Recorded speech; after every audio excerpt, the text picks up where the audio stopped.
Hello everyone, আসসালামু আলাইকুম। সবাই কেমন আছেন? আশা করি সবাই ভালো আছেন। আজকে নতুন ভিডিওতে সবাইকে স্বাগতম। তো আজকে দেখেন চলে আসছি মায়ের বাড়িতে। তো আমার মেজো বোন শ্বশুরবাড়ি থেকে তার হাজব্যান্ড নিয়ে আসছে। তো তার জন্য রান্নাবান্না চলছে, যেহেতু রাতের বেলা খাওয়া দাওয়া করবে। তো এখন রান্না করতেছি কবুতরের মাংস। তো মা ওই সাইডে মেরা পিঠা বানাবে। এটা আমাদের নরসিংদীর বিখ্যাত মেরা পিঠা। শুটকি ভর্তা দিয়ে খেলে এই পিঠাটা অনেক মজা। তো মেরা পিঠার জন্য গুঁড়িগুলো ঢালা হচ্ছে, আর আমি এদিকে কবুতরের মাংস বসিয়ে দিলাম। তো মাটির চুলায় রান্না করতে কিন্তু আমার কাছে ভীষণ ভালো লাগে। তো একদিকে কবুতরের মাংসটা উঠিয়ে ফেলেছি, আর এই পর্যায়ে বসিয়ে দিলাম গরুর মাংস। তো গরুর মাংসর সাথে ওই সাইডে মেরা পিঠা বানিয়ে সব কিছু রেডি করে পুইনি দেওয়া হয়েছে।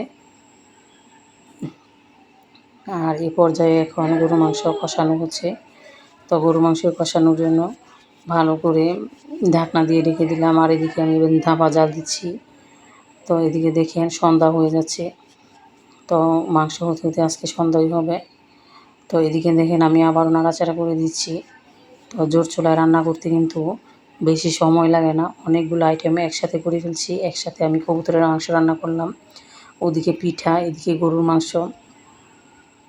তো বিভিন্ন আইটেম কিন্তু রান্না করা যায় এক চুলায় বসিয়ে। তো এদিকে দেখেন আমি লবণটা দেখতেছি তো কি হয়। এদিকে আমার পিঠাটা হয়ে গেছে। তো মাংসটা ঢেকে দিয়ে এখন আমি একটা পিঠা নামিয়ে নিব। তো আমার মেয়ে বলতেছে আমাকে রুটি দাও, রুটি। সে পিঠাকে রুটি বলে।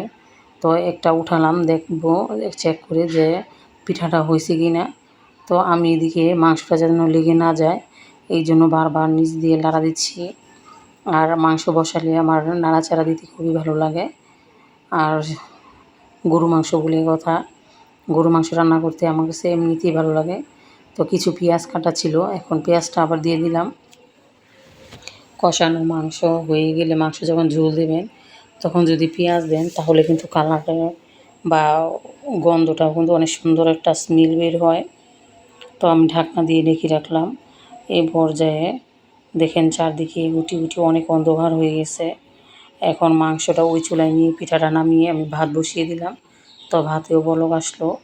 আমাদের ঘরের চাউলের ভাত, তো ৮১ ধানের চাল। তো এই ভাত খেতে অনেক মজা, চিকন চালের ভাত। তো এদিকে দেখেন আমার মাংসে ঝোল দেওয়ার পর বলক আসতেছে। তো ফাইনালি পিঠাগুলো দেখেন, এই যে পিঠাগুলো কিন্তু হয়ে গেছে। এদিকে দেখেন আমাদের কবুতরের মাংস হয়ে গেছে।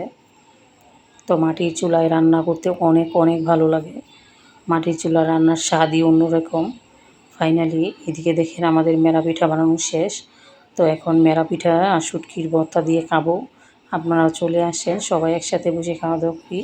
এদিকে দেখেন 2টা মাছ ভাজা হয়েছে, এদিকে আবার শুটকির ভর্তা বানানো হয়েছে। যেহেতু মেরা পিঠা, তো আমি আবার পিঠা শুটকির ভর্তা দিয়ে খাইতেছি। আমার মা বলতেছে সবাই খেয়ে খাওয়া দাওয়া করে চলে যাও, কারণ আজানে আমি থাকবো না। তো অনেক রাত্র হয়ে গেলে আবার যেতে পারবো না। আমার বাড়ি কিন্তু কাছেই, আমার মায়ের বাড়ির কাছেই আমি থাকি। তো ফাইনালি দেখেন এদিকে শুটকির ভর্তা দিয়ে আমি মেরা পিঠা খাচ্ছি, আর এদিকে ঝাল ঝাল গরুর মাংস। খেতে কে কে পছন্দ করেন কমেন্ট করে জানাবেন। আর আমার রান্নাবান্না কাজকর্ম আপনাদের কেমন লাগে, যদি ভালো লাগে একটা লাইক কমেন্ট শেয়ার করবেন।